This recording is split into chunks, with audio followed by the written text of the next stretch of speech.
इस 9 साल के अंदर देश की दशा और दिशा दोनों बदल दिए नरेंद्र मोदी जी ने। मैं इस तरह से देख रहा हूँ। हिंदू मुस्लिम करके 65 साल से कांग्रेस जीत रही थी। सबसे बड़ा नुकसान देश को 1947 इन कांग्रेसी दलालों ने अपने सत्ता के चक्कर में एक भारत देश के टुकड़े कराकर एक पाकिस्तान बना दिया था। इनके जो आका हैं वो सीधे सीधे पाकिस्तान में बैठे हैं। जो बेवकूफ कॉर्पोरेटर के लायक नहीं है, लोग उसको प्राइम मिनिस्टर की शक्ल देना चाह रहे हैं। आज भी वो पप्पू कहलाते हैं, 54-55 साल के हो गए हैं। परंतु कुछ लोग तो आरोप लगाते हैं कि जैसे कि जब से सरकार बनी है बुलडोजर मुसलमानों के ऊपर ही चलता है। अब देखिए, जो क्राइम करेगा, कानून सबके लिए बराबर है। कानून से तो कोई बच नहीं सकता ना जी। नाजायज तो किसी के साथ हुआ नहीं होगा और ना होगा जी। आप युवा हैं, आप कैसे देखते हैं?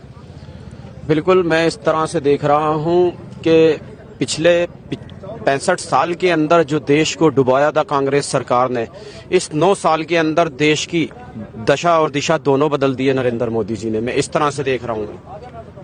बड़ी बात कह रहे हैं आप? मैं बड़ी बात नहीं कह रहा हूँ। अभी जैसे कि आप कह रहे थे कि हिंदू मुस्लिम तो 65 साल से कांग्रेस कर रही है। हिंदू मुस्लिम करके ही तो जीत रही थी 65 साल से कांग्रेस। हिंदू मुस्लिम करके 65 साल से कांग्रेस जीत रही थी। हिंदू मुस्लिम जो हुआ है देश के अंदर, वो कांग्रेस पार्टी ने किया है कि देश के अंदर सबसे बड़ा दंगा, सबसे बड़ा नुकसान देश को 1947 इन कांग्रेसी दलालों ने अपने सत्ता के चक्कर में एक भारत देश के टुकड़े कराकर एक पाकिस्तान बना दिया था। उसमें हजारों लाखों की तादाद में इनोसेंट हिंदू मुस्लिम मरा था। किनकी? इन कांग्रेसी सत्ताधारियों के चक्कर में। उसके बाद कह रहे हो कि हिंदू मुस्लिम कौन कर रहा है? ये अमेरिका के दलाल हैं ये। और ये सीधा पाकिस्तान, इनके जो आका हैं वो सीधे सीधे पाकिस्तान में बैठे हैं। जो इनके आका बोलते हैं कांग्रेस पार्टी वैसा ही करती है। क्यों? मणिशंकर अय्यर तो पाकिस्तान में जाकर के उन्होंने बोला ही था कि कांग्रेस को जिताओ, बीजेपी को भगाओ। तो वही तो कह रहा हूं कि सही मायनों के अंदर ये कांग्रेस पार्टी, इससे देश को खतरा है। अगर देश को बचाना है तो 2024 में भारतीय जनता पार्टी की सरकार बनना चाहिए। मोदी जी को आना चाहिए। बिल्कुल, मोदी जी को आना चाहिए। ऐसा क्या देखा आपने मोदी जी के अंदर? मोदी जी के अंदर क्या नहीं देखा इस 9 साल के अंदर?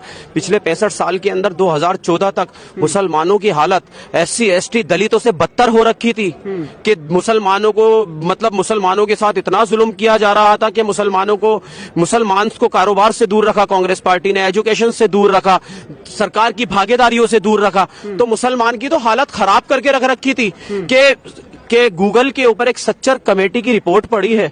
वो सच्चर कमेटी की रिपोर्ट अगर मेरे मुस्लिम भाई पढ़ लें तो मैं कह रहा हूं कि उंगली काट लेंगे दांतों से, जितना जुल्म इन कांग्रेसियों ने माइनॉरिटीज के ऊपर करा है। देश के अंदर अगर मुसलमानों का अगर कुछ विकास हुआ है तो इस 9 साल के अंदर विकास हुआ है, नहीं तो पिछले 65 साल के अंदर तो मुसलमान को बर्बाद करके रख रखा था इस कांग्रेस ने। कांग्रेस तो कह रही है कि इन्होंने देश बेच दिया, महंगाई बढ़ा दी। खरीदा किसने? देश किसकी औकात है देश खरीदेगा? तुम्हारी औकात है देश खरीदोगे? और ये इसकी अंडरटेकिंग आज भी भारत सरकार ही देखती है। तो किसने बेच दिया देश? देश किसी ने नहीं बेचा। देश तो ये खा चुके हैं लूट के। ये कांग्रेसी पिछले 65 साल के अंदर खा चुके हैं देश को लूट के। अब देख लीजिए, कहने का मतलब ये है, जमीन इन्होंने कहीं नहीं छोड़ा घोटालों के लिए तो इनको क्या नाम है, पुरस्कार मिलना चाहिए, अवार्ड मिलना चाहिए कि जमीन के अंदर नहीं छोड़ा। कोयला घोटाला जमीन के अंदर, कॉमनवेल्थ घोटाला क्या नाम है, 70,000 करोड़ कॉमनवेल्थ घोटाला जमीन के ऊपर, इंस्पेक्टर 2G घोटाला आसमानों के ऊपर, हवाओं के ऊपर। कह रहा हूं इन्होंने देश को बर्बाद करा है, सिर्फ बर्बाद करा है। देश को अगर आबाद करने वाला अगर कोई अगर बंदा आया है वो तो प्राइम मिनिस्टर श्री नरेंद्र मोदी है। देश को आज देख लीजिए, देश की हालत, आज देश की हालत देखिए और आज से 65 साल पहले देश की हालत देखिए।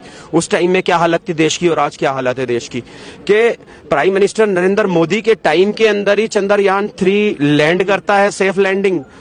ठीक है, इसका श्रेय सारा साइंटिस्टों को जाता है, लेकिन साइंटिस्टों को भी फ्री हैंड किसने किया था? आदरणीय प्राइम मिनिस्टर श्री नरेंद्र मोदी ने। कि ये G20 सम्मेलन हमारे देश के अंदर बड़े गौरव की बात थी कि G20 सम्मेलन हमारे देश के अंदर हुआ, जिसकी सदारत आदरणीय प्राइम मिनिस्टर श्री नरेंद्र मोदी जी ने की। कि ये कांग्रेसी ये मोदी जी को कुछ समझ नहीं रहा।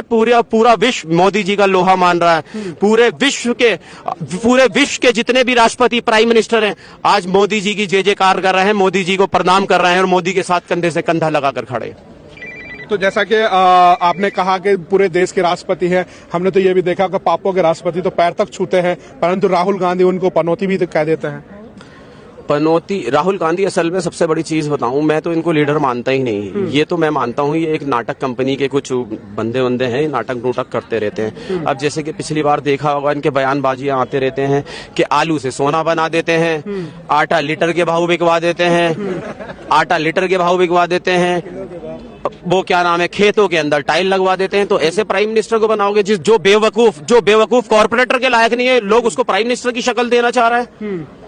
कुछ लोग तो कहते हैं कि राहुल गांधी प्रधानमंत्री बनेंगे। राहुल गांधी, मैं कह रहा हूं कि अपनी फैमिली का भी बड़ा नहीं बन सकता। अब तो इनका बुरा वक्त शुरू हो चुका है। मैं तो कह रहा हूं कि इस कांग्रेस परिवार को इटली चले जाना चाहिए वापसी। कैसे देख रहे हैं 3 राज्यों की जीत को और मोदी की गारंटी कैसी रही? देखिए, ये प्रधानमंत्री जी की गारंटी को जनता ने स्वीकार किया है।